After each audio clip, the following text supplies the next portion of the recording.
Hello everyone. Now we are going to discuss principle of congestion. Definition of congestion. Network congestion refers to the reduced quality of service that occurs due to overloaded network nodes or links. It is often related to latency, throughput, and bandwidth. IT teams need to have a proper strategy to avoid, reduce, or temporarily eliminate network congestion. This gives brief idea of congestion. The concept of congestion is we can see this concept in the following diagram. General principles of congestion control. It is classified into two groups: open loop congestion control and closed loop congestion control. The first one is the open loop. The open loop refers to the protocols that should be used in order to prevent congestion. That is, the congestion should not occur in the first place. This is based on the technique of having a good design implementation in order to prevent the congestion from taking place. The closed loop. The closed loop allows the system to enter in the congestion state if it occurs, detects, and then proceeds to remove the congestion. This is based on the feedback mechanism that is received. With the help of feedback, one can detect and remove the congestion from the network. This slide shows the block diagram of closed loop and open loop, which includes controller, effector, system, and sensor. And in open loop, it includes controller, effector, and system. The open loop has some policy and closed loop have some policies. The policies are: for open loop, they are retransmission policy, window policy, acknowledgement policy, discarding policy, admission policy. For closed loop, back pressure, choke packet, implicit signaling, explicit signaling. Policies of open loop congestion control. First is retransmission policy. It is the policy in which retransmission of the packets are taken care of. Second one is window policy. This type of window at the sender's side may also affect the congestion. Several packets in the go back N window are resent, although some packets may be received successfully at the receiver's end. This duplication may increase the congestion in the network and make it worse. Therefore, selective repeat window should be adopted as it sends the specific packet that may have been lost. Third one is discarding policy. A good discarding policy adopted by the routers is that the routers may prevent congestion at the same time partially discarding the corrupted or less sensitive packages and also be able to maintain the quality of a message.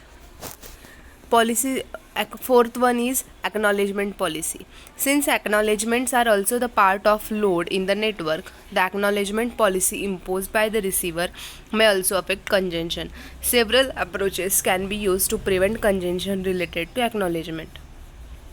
Fifth one is admission policy.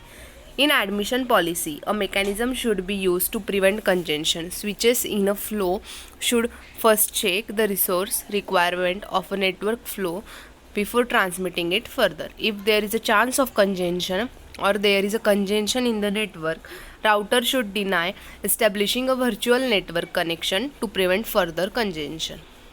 Now, the policies of closed loop congestion control. The first one is back pressure.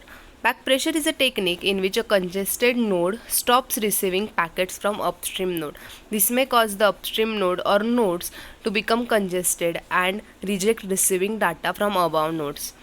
The back pressure technique can be applied only to virtual circuit where each node has information of its above upstream node.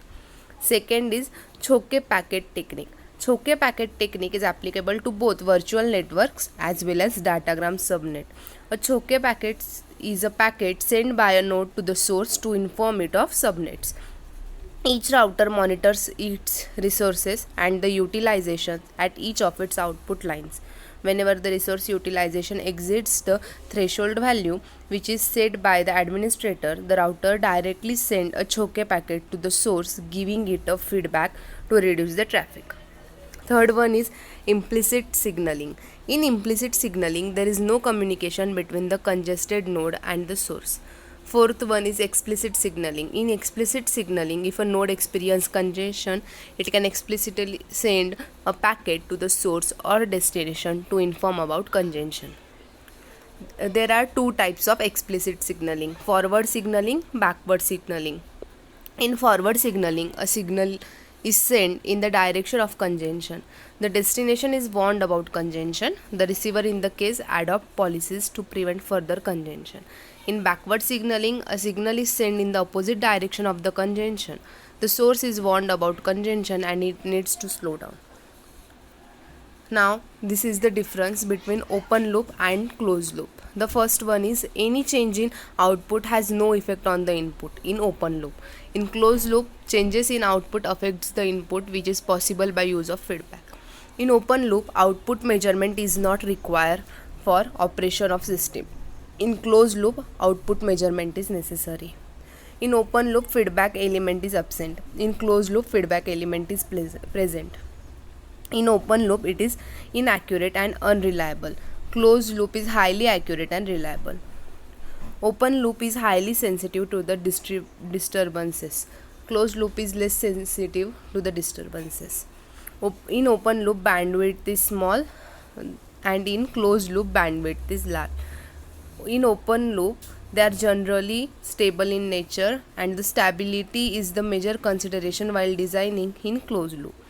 Open loop is highly affected by non-linearity. Closed loop reduced effect of non-linearities. Thank you.